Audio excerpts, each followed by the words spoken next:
जय बिहारी जी की जय श्री राधे। आशा है आप सभी आनंद में होंगे। आइए आज आप हम सभी भक्तिमती माता शबरी का चरित्र श्रवण करेंगे संक्षेप में, किंतु आपको पता लग जाए कि उन्होंने किस प्रकार भगवान नाम के लिए अपना जीवन न्यौछावर कर दिया। भगवत प्राप्ति, भगवान के दर्शन मात्र ही उनके जीवन का लक्ष्य था, भगवान का नाम ही जीवन का लक्ष्य था और गुरु वाक्य पर दृढ़ विश्वास था। ऐसी हमारी भक्तिमती में हमारी शबरी मैया। एक समय की बात है, प्रयागराज में कुंभ लगा हुआ था, कुंभ का समय था। तो वहाँ के राजा वहाँ कुंभ का दर्शन करने गए, कुंभ में कुछ समय वास करने गए, तो उनके लिए उनके जैसी ही व्यवस्था करवाई गई। अब एक दो दिन ठहरे तो उनकी जो पत्नी थी, अर्थात जो राजा की रानी अर्थात महारानी थी, वो भगवान की अनन्य भक्त थी, बहुत भक्तिमती थी। तो संतों का जो संत सम्मेलन होता है चल रहा था, भगवान नाम संकीर्तन चल रहा था, भगवान का नाम यथासंभव बिना रुके संत कीर्तन करे जा रहे थे, आनंदमय कीर्तन हो रहा था। तो महारानी जी ने राजा से कहा, अर्थात अपने पति से कहा कि स्वामी, क्या मैं भी इन संतों के साथ बैठकर भगवान नाम कीर्तन कर सकती हूँ, मैं भी उनके साथ बैठकर आनंद ले सकती हूँ। राजा ने कहा, आपका विचार तो बहुत अच्छा है, किंतु आप हमारी महारानी हैं, रानी हैं, तो इसलिए आपके लिए हमारी शान के खिलाफ ये काम होगा, इसलिए आप वहीं अंदर बैठकर, शिविर में बैठकर ही इस सुंदर कीर्तन का आनंद लीजिए। अब महाराज महारानी बहुत भक्तिमती थी, भगवान की बहुत श्रद्धा भाव से उनकी सेवा पूजा करती थी, बहुत भाव था उनके भीतर। तो इतनी ग्लानि हुई, भीतर जाकर इतना रोई कि उनका रोना किसी ने नहीं देखा कि भगवान ये कैसा पद दिया आपने, कैसा जन्म दिया, किस कुल में जन्म दिया, क्यों मुझे महारानी बनाया कि मैं यहाँ इस महारानी के पद में होकर आपका नाम भी नहीं ले सकती, आपका भजन कीर्तन नहीं कर सकती, तो आपने मुझे इस महारानी कुल में क्यों जन्म दिया। तो रो रो कर रात्रि हो गई। अब रात्रि में जब सब शयन कर गए तो महारानी ने एक निश्चय कर लिया कि मैं अब इस महारानी के शरीर में रहना ही नहीं चाहती, त्याग देना चाहती हूँ मैं इसे। तो गंगा मैया में गई, प्रयागराज के संग मध्य में जाकर यहाँ कंठ तक जल में खड़ी होकर कहने लगी कि भगवान, मैं जानती हूँ कि आत्महत्या से जघन्य अपराध और कोई नहीं हो सकता, मैं वो भी कर रही हूँ, क्योंकि जिस महारानी के रूप में मैं आपका नाम नहीं ले सकती, आपका गुणगान नहीं कर सकती, संत समागम नहीं कर सकती, तो ये शरीर, ये पद किसी काम का नहीं है। लेकिन प्रभु, मैं आपसे अनुनय विनय करती हूँ कि अब जब मुझे आप कहीं जन्म दो तो नीच से नीच कुल में जन्म देना, कम से कम मैं वहाँ आपका नाम तो ले सकूंगी, आपका गुणगान तो कर सकूंगी। तो यही सोचकर महारानी ने अपना देह त्याग दिया, अपना प्राण त्याग दिया। अब जैसे ही भोर हुई तो कोलाहल मच गया, महारानी कहाँ गई। तो महाराज जाल फिकवाया गया नदी में, संगम में, तो शरीर तो निकला लेकिन प्राण तो निकल चुके थे। तो अब कहते हैं अंते यामति सागति, जो सोचकर मृत्यु होती है वही हम अगले जन्म में बनते हैं, ऐसा शास्त्रों में हमने सुना है, संतों के मुख से भी श्रवण किया है।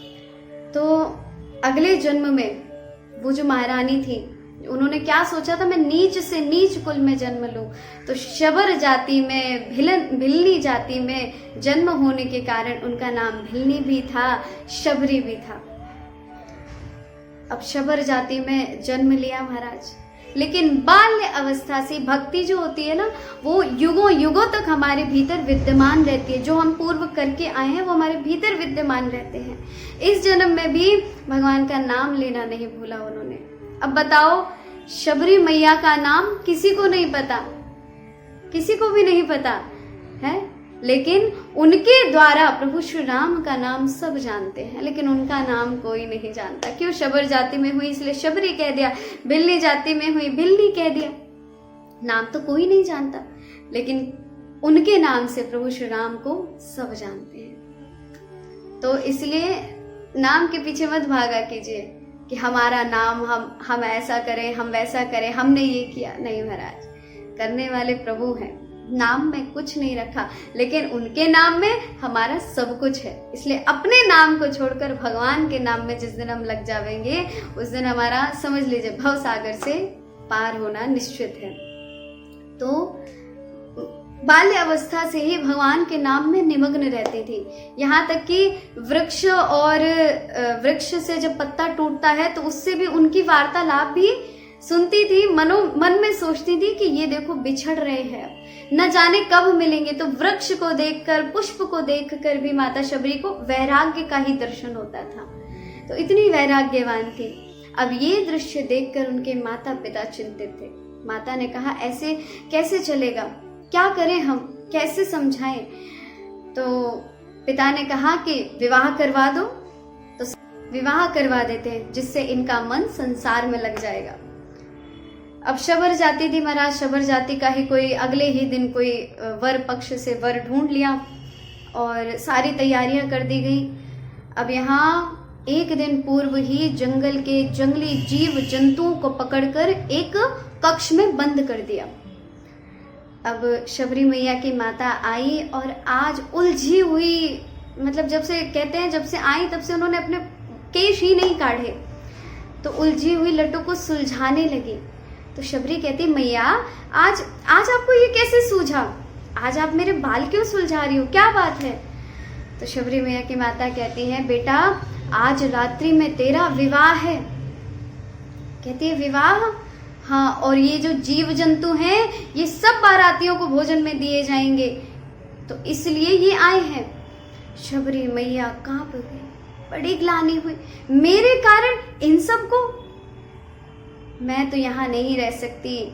तो कहती है छोड़ मैया, मैं बाल ना कढ़ाऊंगी। छोड़ मैया से हाथ छुड़वा कर शबरी मैया ऐसे ही भाग निकली वहां से, और भागते भागते उस कक्ष का दरवाजा खोल गई। सभी जीव जंतु मुक्त हो गए। जीव जंतु के मन से आवाज आती है शबरी जैसे आज तूने हमें मुक्त किया है, एक दिन राम तुझे मुक्त करेंगे। इस प्रकार शबरी मैया दौड़ते दौड़ते भागते भागते पहुंच गई कहीं ना कहीं।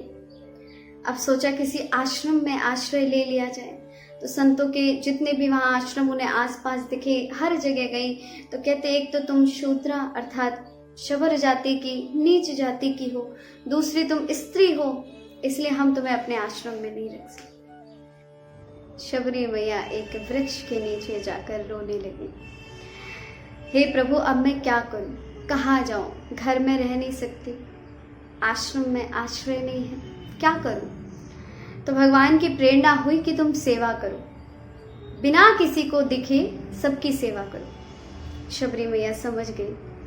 रात्रि जब हो जाती तो आश्रम में जाके झाड़ू बुहार देती, झाड़ू लगा देती, समिधा लाकर रख देती, जल लाकर रख देती। अब कुछ दिन ऐसे ही बीता तो मतंग मुनि ने देखा, शिष्यों से कहा भाई देखो तो सही ऐसा कौन सेवक है जिसकी सेवा तो दिखाई दे रही है लेकिन सेवक नहीं दिख रहा। ऐसा भी एक युग था और एक युग अब है कि सेवा किसी की नहीं दिखती लेकिन सेवक बहुत सारे। बोलो राधे राधे, है ना। तो एक दिन पहरेदारी करी, 2 दिन करी, 3 दिन करी, कई दिन हो गए लेकिन पकड़ में नहीं आई। एक दिन मैया शबरी अपनी लकड़ियों का गट्ठर गिराकर जा ही रही थी कि एक ब्रह्मचारी ने पकड़ लिया, ले गए मतंग मुनि के पास। मुनिवर के सामने जाकर रोने लगे, मुझसे अक्षम्य अपराध हो गया है गुरुवर कि मैं यहाँ सेवा करने आई। अपनी सारी पीड़ा सुनाई कि मैं क्यों घर से आई, कहीं मुझे आश्रय नहीं मिला, सब कुछ बताया। मतंग मुनि कहते हैं बेटी तू क्यों चिंता करती है, तू यहाँ रह, मैंने तुझे बेटी माना है, तू यहाँ रहे, मेरे पास रहे। कहा नहीं गुरुवर, ये लोग जो है ना वो आपको भी असम्मान की दृष्टि से देखेंगे, अपमान की दृष्टि से देखेंगे। मतंग मुनि कहते हैं ये दुनिया तो जो कहे वो कहे, मैंने तुझे पुत्री माना है। दूसरी बात, मतंग का अर्थ क्या होता है, हाथी।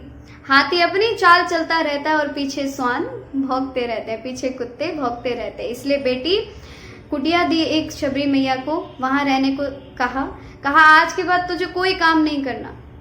कहा काम नहीं करूंगी तो क्या करूंगी, कहा तू बस राम राम कर, 8 प्रहर प्रभु श्री राम का नाम जप कर। वाह भाई वाह।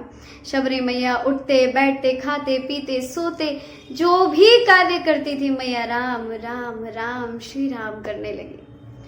समय बीता, बहुत अच्छे दिन बीत रहे थे। मतंग मुनि ने अपने शरीर को छोड़ने का प्रण लिया। तो मतंग मुनि अपने शरीर को छोड़ रहे थे, छोड़ने से पूर्व ही शबरी आई दौड़ी दौड़ी, पिताजी आप कहाँ जा रहे हैं। और कब लौटेंगे? कहा मैं जहाँ जा रहा हूँ वहाँ से कोई नहीं लौटता। कहा पिताजी अब तो आपके बिना मैं अनाथ हो जाऊंगी, कोई मेरा सहायक नहीं है, मैं क्या करूंगी? तो मतंग मुनि कहते हैं बेटी तू चिंता मत कर, बस अपने भगवान का भजन नहीं छोड़ना है, राम राम करना नहीं छोड़ना है। तो शबरी कहती है मैं आपके बिना कहाँ अपने भगवान को ढूंढने जाऊंगी, कहाँ श्री राम को ढूंढने जाऊंगी। मतंग मुनि उस अवस्था में जब थे तो कहने लगे पुत्री तो चिंता मत कर, तुझे कहीं नहीं जाना पड़ेगा, तेरे घर तेरे लिए स्वयं श्री राम आएंगे। गुरुवर के वचनों पर विश्वास, मतंग मुनि ने अपना शरीर छोड़ दिया। 1-2 दिन बीतते ही मैया शबरी ये तो सुन लिया था कि श्री राम आएंगे, लेकिन ये पूछना भूल गई कि कब आएंगे। सोचा कल ही ना आ जाए। तो मैया अपना आंगन बुहारने लगी, संपूर्ण घर साफ कर दिया, घर में लीपा पोती कर दी, धोना कर दिया। रोज अपने पूरे आंगन को बहारती और उसमें पुष्प बिछा देती, केले के पत्ते लाई, फूल लाई भगवान के बैठने के लिए। अब भगवान आएंगे तो बैठेंगे भी सही, इस गंदे घर में कहाँ बैठते। सारी साफ सफाई कर दी मैया ने। अब आएंगे तो कुछ पावेंगे भी, क्या पवाएंगे? तो वन में गई। वर्णन आता है कि बेरों से मैया श्री राम जी को पवाती हैं। बेर पवाए थे मैया ने। तो बेर एक वृक्ष से तोड़ती, देखती मीठे है कि नहीं, दूसरे से तोड़ती मीठे है कि नहीं। तो जिसके मीठे होते उसी वृक्ष से फल तोड़ तोड़ कर मैया रख लेती श्री राम जी के लिए। 1 दिन, 2 दिन, 3 दिन, 1 वर्ष, 2 वर्ष, महाराज 10,000 वर्ष तक वर्णन आता है, श्रवण किया है संतों द्वारा, 10,000 वर्ष तक श्री शबरी मैया ने प्रतीक्षा करी प्रभु श्री राम की।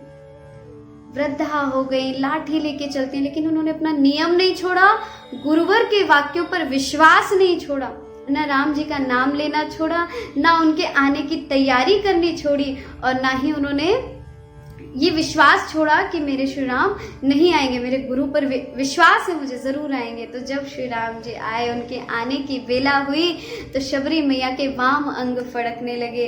अब वाम अंग फड़कने लगे तो बाहर आकर खड़ी हो गई द्वार पर कि कहीं मेरे राम तो नहीं आने वाले हैं। पास में ही कौवा आकर बैठ गया, वो काव काव करने लगा। तो पूछने लगी कागा तू ही बता दे मेरे राम कब आएंगे। तो थोड़ी ही दूर से दर्शन होते हैं कि श्री राम जी साधुओं की कुटिया के बाहर खड़े हैं, ब्राह्मणों की कुटिया के बाहर खड़े हैं। तो मनोमन विचार करने लगी, मुझ नीच के घर कैसे श्री राम जी आएंगे, वो यहाँ नहीं आएंगे, मैं यहीं से उनका दर्शन कर लूं। मन में कई सारे भाव आ रहे हैं। एक भाव आया कि जितना तू यहाँ खड़े होके सोचेगी श्री राम जी चले जाएंगे, तो नेत्र मूंद लिए कि सामने से ही तो जाएंगे, मन में बसा लेंगे, नेत्रों में बसा लेंगे, तो यहाँ से कहीं नहीं जाएंगे मेरे राम। नेत्र मूंद लिए। अब श्री राम जी वहां से चले, शबरी मैया की कुटिया का पता पूछा, उन ब्राह्मणों का अभिमान चूर चूर हो गया। तो बताया कि प्रभु श्री राम वहीं पर है। तो राम जी आगे बढ़ते गए। लक्ष्मण से कह रहे लक्ष्मण देखो मैंने कितनी देर कर दी, इतनी देर कर दी ना, इसलिए अब मैया मुझे देखना भी नहीं चाहती, मेरा दर्शन भी नहीं करना चाहती, नेत्र मूंद रखे।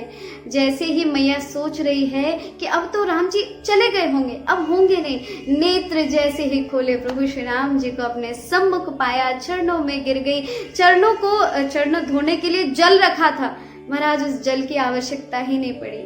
नैनन के जल सो पग धोए। मैया ने जल तो आवश्यकता पड़ी ही नहीं, तो चरणों को धोया, अपने केशों को हटाकर अपना वस्त्र लिया और उससे चरणों को पोंछ रही है मैया। आनंद से भीतर बिठाया और सुंदर उन्हें वो बेर पवाए। तो इस प्रकार प्रभु सभी भक्तों पर कृपा करते हैं। यदि भावना सच्ची हो, दृढ़ संकल्प हो और सहज भाव से हम उनका नाम लेते रहें, तो भगवान सबकी सुनते हैं। इसलिए बस निर्मल मन से भगवान का नाम लेते रहिए, सहज भाव से भगवान का नाम लेते रहिए, तो एक ना एक दिन कभो तो दीन दयाल के भनक पड़ेगी कान।